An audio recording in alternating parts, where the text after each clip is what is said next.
Welcome to the Smart Business Revolution. Revolution. Revolution. Revolution. You want a revolution? You say you want a revolution? Revolution. The revolution. It's going on right now.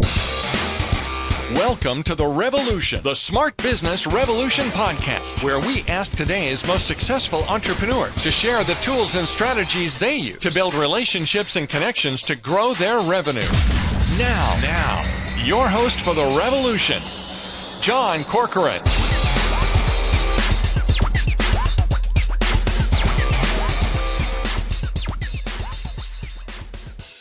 All right, welcome everyone. John Corcoran here, the host of this show. For those of you who are new, this is going to be a little bit different episode because I have done a couple of different interviews talking with people in the aerospace industry. It's not the typical norm, but it's one of the interests that I have. And so it's a little bit different format, but there's such exciting things that are happening in aerospace these days. I think you can't help but be captivated by looking up at the skies and seeing these exciting things that are happening. Especially here in the United States, we had a really sad period of time between the end of the shuttle era and the beginning of the new private space era. I think it was about 11 years or so where the United States had very little space activity happening, and we haven't had much forward progress in terms of stretching the boundaries of space. And now it feels like it's really happening. So I'm really excited to have my guest here today who's going to be talking about that. First, before I get to that, of course, this episode brought to you by my company, Rise25, where we help B2B businesses get clients referrals and strategic partnerships with done-for-you podcasts and content marketing. And you can learn more about what we do at rise25.com. All right, my guest is Meagan Crawford. She's managing partner of SpaceFund. It's a venture capital firm. It focuses on investing in space startups. She's chair of the board of the nonprofit Center for Space Commerce and Finance. She has an MBA in finance and entrepreneurship from Rice University, very esteemed university, and BBA in management from the University of Houston. And she has a wealth of experience as an entrepreneur and startup executive, and just really passionate about space, in particular, helping more women to get to space. We're going to talk about some of the statistics as the father of a daughter, really troubling statistics of how unequitable it has been in the space industry, and something that she's working to rectify. So I want to really thank her for that. But Meagan, such a pleasure to have you here today. And first, tell us about how you first got interested in space. What was it, something in your childhood that really kind of captivated you? Well, thank you for having me on, John. And it's as far back as I can remember. My mom will tell stories about 2-year-old Meagan saying that she didn't want the Barbie doll, she wanted the rocket ship in the toy section of the toy store, right? So as far back as I can remember, I've always been captivated and fascinated by space and by the potential of humans, working and living in space. And, it followed me through my whole life. I had this great life plan that I was going to go. I come from a military family, so it seemed like the logical thing to do was to go to the Air Force Academy, become a fighter pilot, and then become the pilot of the space shuttle. And unfortunately, I had a guidance counselor who had the very sad job of informing me in high school that at that time, I'll date myself here a little bit, women could not be fighter pilots. So I had to pivot, and I went after my other strong interest, which was entrepreneurship, this idea of creating value out of nothing, right? And did my educational pursuits in that. You mentioned my MBA from Rice University. I had another guidance counselor at Rice University who really shook me back into my space aspirations. And she said to me, Meagan, you're getting a master's in business, right? And aren't there businesses that do things in space? What makes you think you have to give up your space dream just because you're not a fighter pilot, right? And so that was kind of the beginning of my space career, looking at it from a different perspective and saying, no, I don't have to fly the shuttle. I can meaningfully contribute to this industry with the skill set that I have. Well, now, Rice University, of course, famously was the site of where John F. Kennedy gave his speech saying that in 1961 or 62, saying that we are going to land a man on the moon within 10 years' time, by the end of this decade. Not within 10 years, by the end of the decade. What is it like for you growing up in that culture where those types of big dreams are normal? They're what neighbors, that's what people around you were doing. That's exactly right. Space never seemed out of reach to me. growing up in Houston, in Space City, getting my degree a stone's throw from where JFK gave that speech, it never seemed out of reach. It always seemed like something very reasonable. And I know that, other little girls growing up in other parts of the world don't necessarily have that. I'm very grateful that I grew up in a place where space was the norm. It was seen as just a thing that a lot of my friends' dads, went to work at Johnson Space Center. And that was the way of the world. And I also was very fortunate to grow up in a family that encouraged me, even as a woman, to do whatever it was that I was interested in. So I want to be sure, as a part of my career and my legacy, that I bring that opportunity to as many other little girls and boys around the world as possible. I mentioned in the intro that there was a period of time where the United States started to phase out the shuttle. And, Elon Musk has famously said that part of the reason he started SpaceX was because he felt that there wasn't this forward momentum. We sent people to the moon 50 years ago, and now we haven't been back in 45 years or something like that. Did you ever get caught up in that, or was that ever something that you thought about, that there wasn't much forward momentum? Now, of course, there is. But when you made this choice to go into space entrepreneurship 20 something years ago, it was not at all a hub of activity. No, it really wasn't a thing. I started really diving into this industry before Elon had ever had a successful launch. And so this idea that you could even be a space entrepreneur was still seen as pretty outlandish, as pretty crazy, honestly. Yeah. And you must have gotten some pushback from family and friends during that period of time. It depends on the family or friends. Some of them were like, yeah, that sounds like Meagan. Good. Best of luck, sweetheart. Yeah. Others were like, yeah, you're crazy. You have a family to support. Are you sure there's money in this? And so it turns out, yes, there has been. I've been able to support my family quite well over the years, thankfully. But what really was the key for me was, while I was still a student, while I was still getting my MBA, that same guidance counselor I just mentioned was able to get me a scholarship to attend my first space conference. And at that conference, I saw a gentleman speak who said a sentence to me that struck a chord deep in my soul that's changed my life forever. And he said, he was talking about the fact that there is not enough political will. There are not enough government budgets on the planet to really make humanity a spacefaring species. And so the only thing in the universe that's powerful enough to lift humanity permanently off world is the power of free enterprise. There has to be an ROI. There has to be a return on investment if we really want to see a future of humans living and working in space. And I think that's the thing that Elon caught on to, that has really revolutionized the way we look at the space industry over the last couple of decades. Yeah. Now, one of the challenges with this industry, in addition to many, many, many challenges, right? I mean, it's extremely difficult. One of the hardest types of industries to succeed in, and I imagine, a long period for any kind of return. So how do you invest in an industry where it could take years to develop this technology, even beyond other, terrestrial industries like cars or even airplanes or something like that? Space is at a whole nother level in terms of timeframes you have to think about. This was something that we did a lot of research on when we founded SpaceFund, because that is the general thought process. Most people believe, especially as investors, space is too rich for my blood, costs too much money to make it happen, and it takes too long. And so most venture capitalists have a 7 to 10 year investment window. And the general thinking was that, well, these companies take 20 years to build and become profitable. In the case of SpaceX, that was true. It took 20 years for them to reach profitability. So how do you fit that into a venture capital portfolio that needs returns in 7 to 10 years? Well, I would say that building rockets is a bit of an outlier as far as the expense and time it takes to set one of these companies up. And there's hundreds, if not thousands, of other types of companies in the space industry.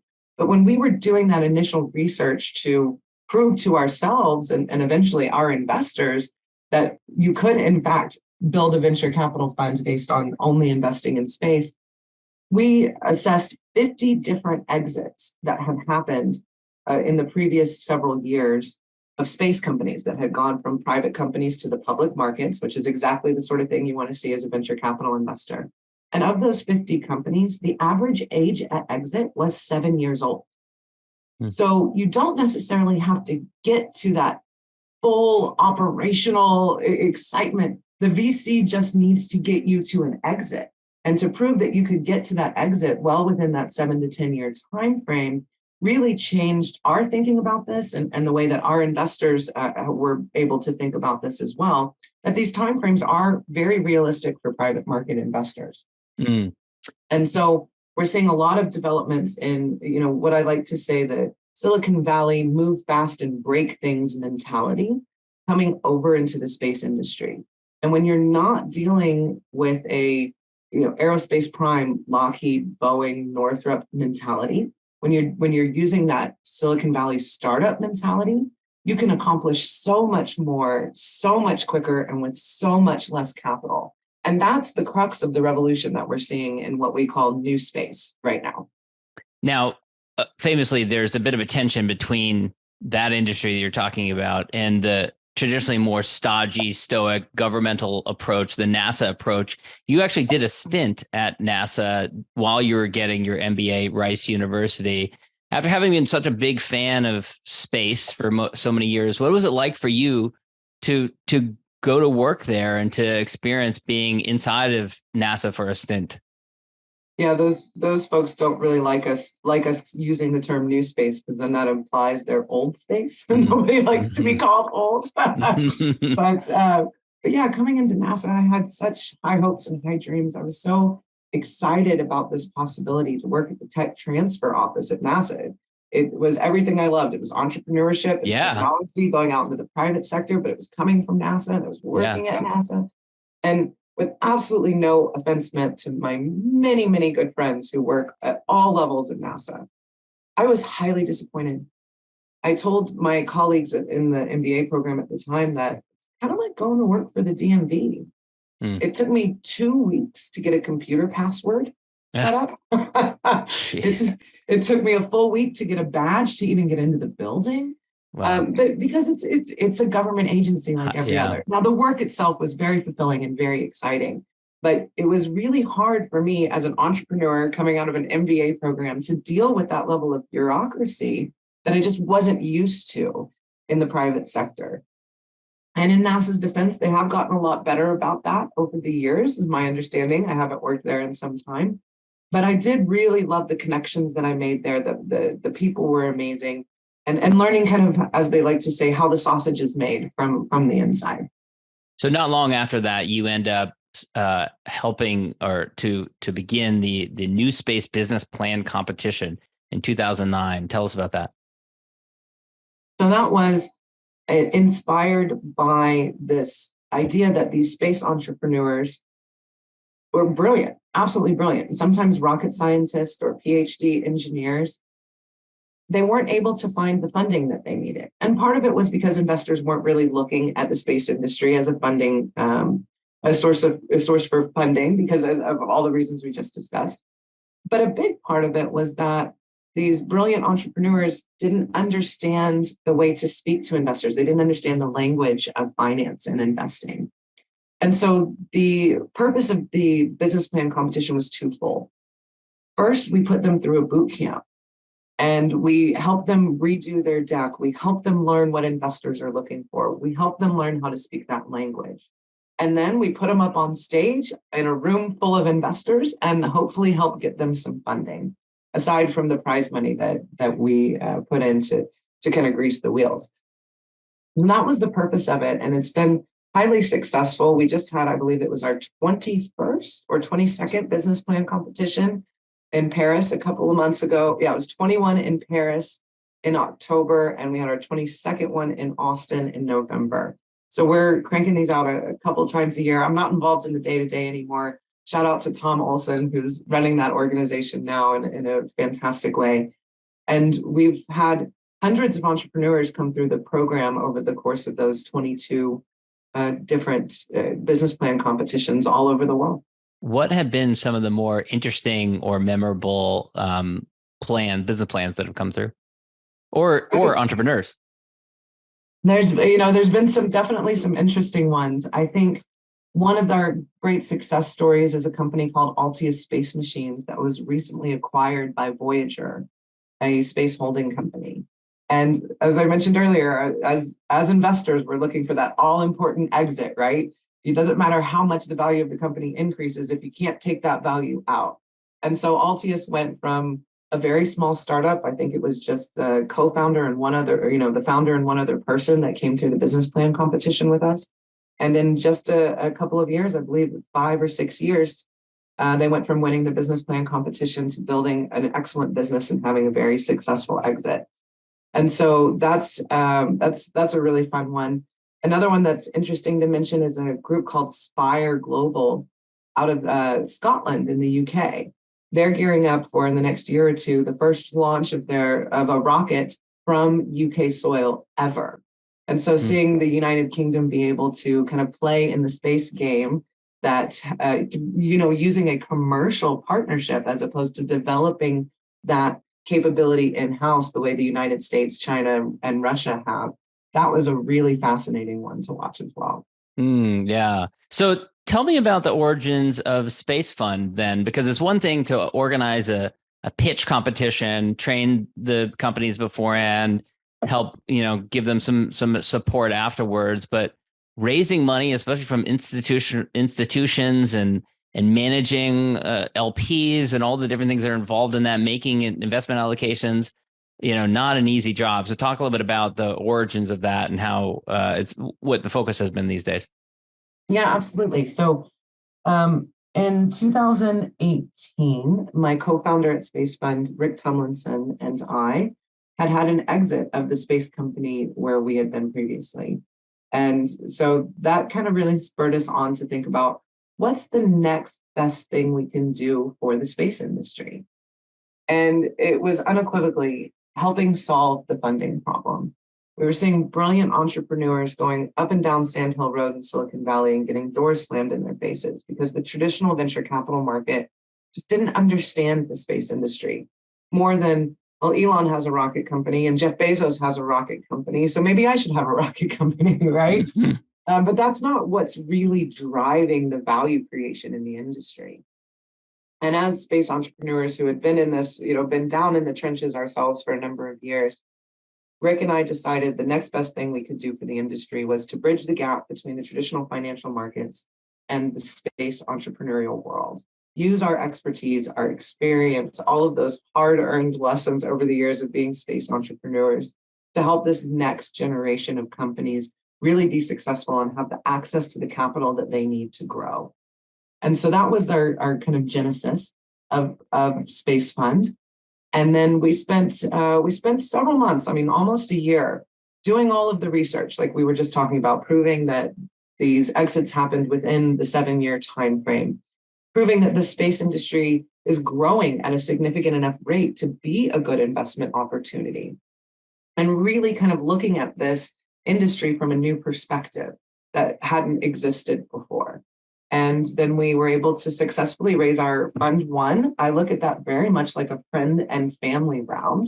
It was basically Rick and I calling up everybody we knew and said, hey, can you spare $10,000 so that we can show that we can make this thing work, right? Yeah. And that's how we got started. Just like, and how big was that first round?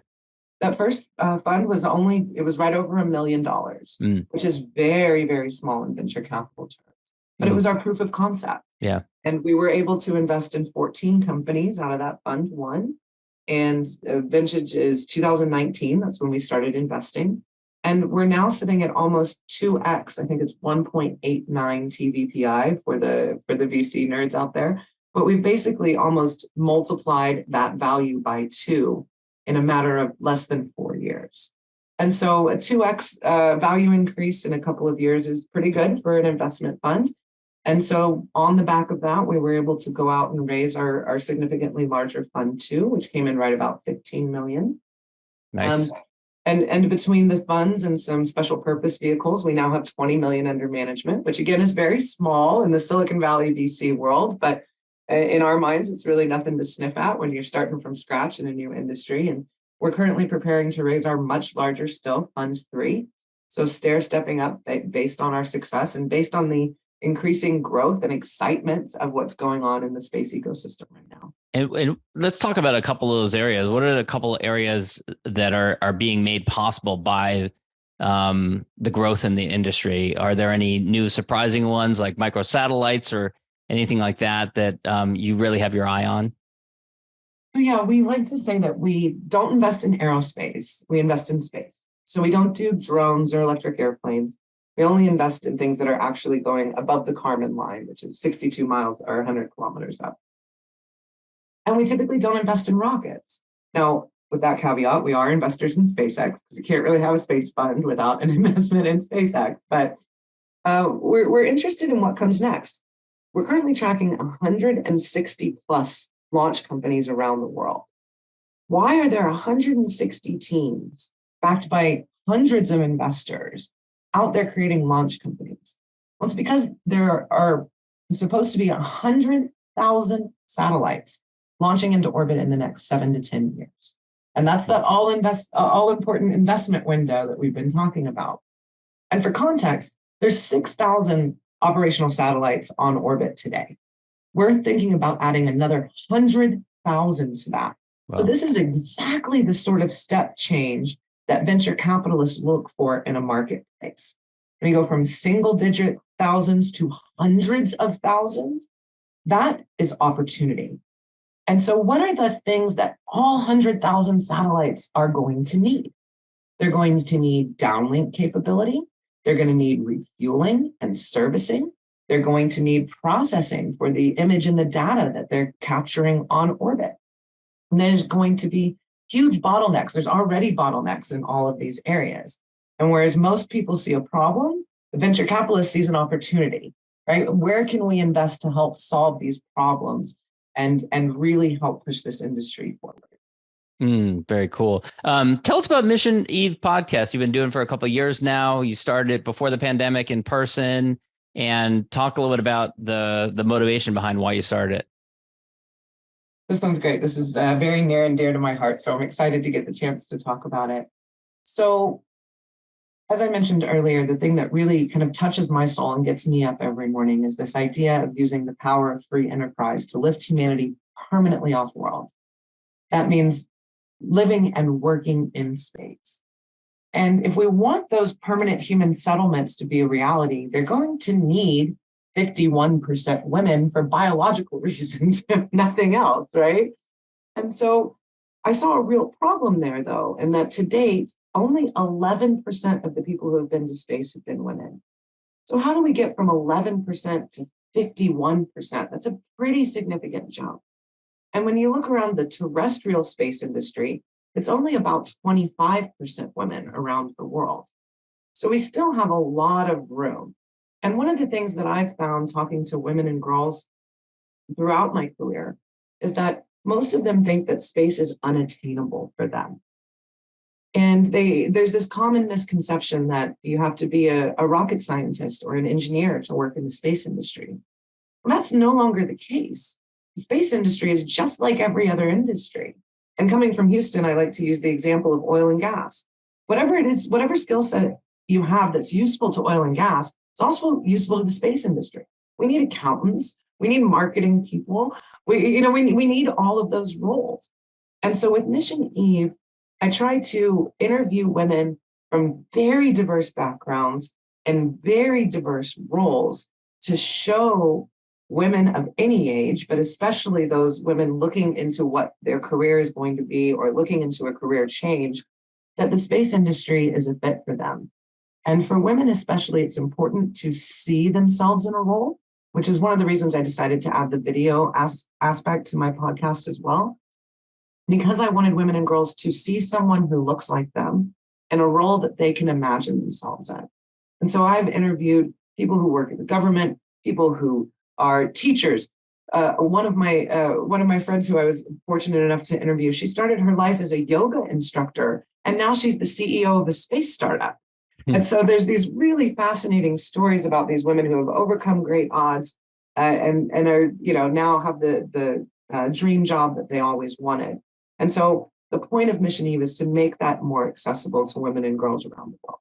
That's great. So definitely check that out. Two last questions. You usually have one last question, which is my gratitude question, but I'm going to insert one more before I get that.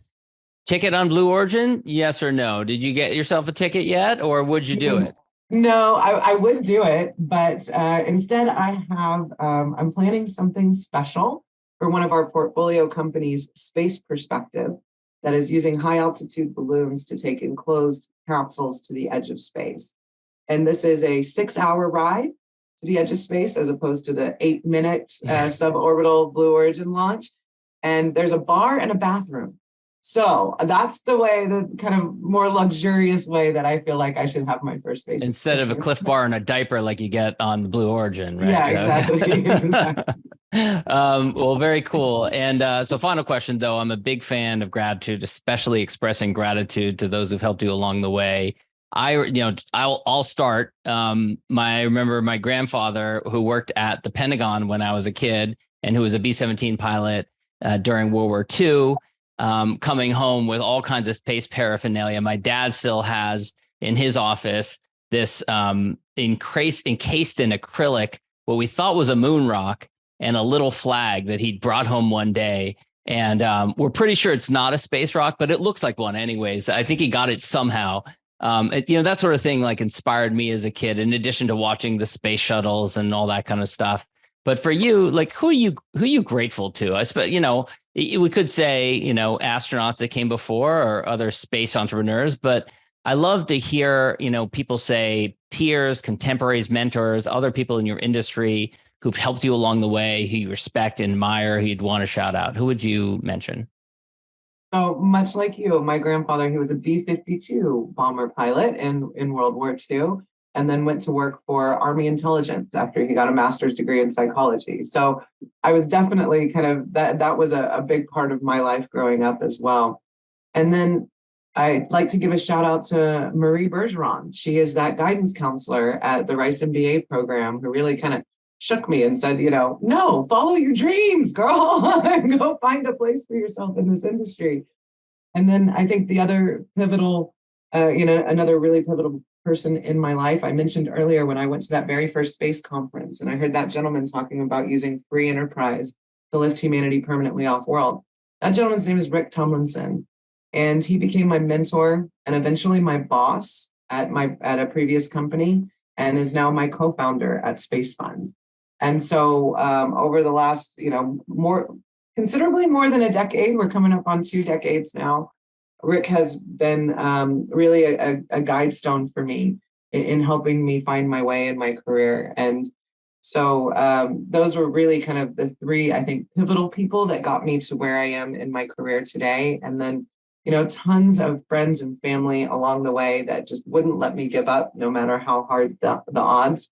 I have an uncle, my Uncle Sean, who just would not take any BS from me. He's like, no, Meagan, you can do anything. This is not too hard for you. Just, I don't even want to hear it. Come back when you fixed it, And so having people around me that really believed in me has always been very special.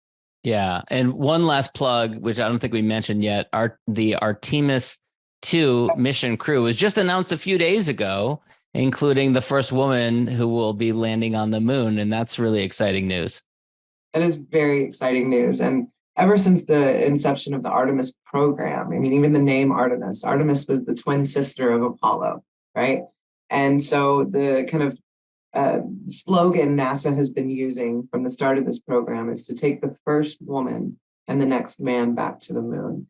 And I'm really excited that it is NASA and the United States that is able to do that. And I wish the entire crew the best of luck and safety and Godspeed. Meagan, this has been so much fun. Where can people go to learn more about perhaps accredited investors who are interested in knowing more about SpaceFund or all the other things you're involved in?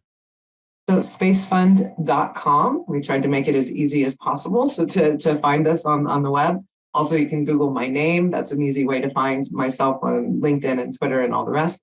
And then the Mission Eve podcast. is available anywhere you consume podcasts, whether that's Apple Podcasts or any of the platforms. We're kind of platform agnostic. So just give us a search on your favorite podcast platform and have a listen. Very cool. Meagan, thank you so much for your time. Thank you, John. Thank you for listening to the Smart Business Revolution podcast with John Corcoran. Find out more at smartbusinessrevolution.com. And while you're there, sign up for our email list and join the revolution. Revolution. And be listening for the next episode of the Smart Business Revolution podcast.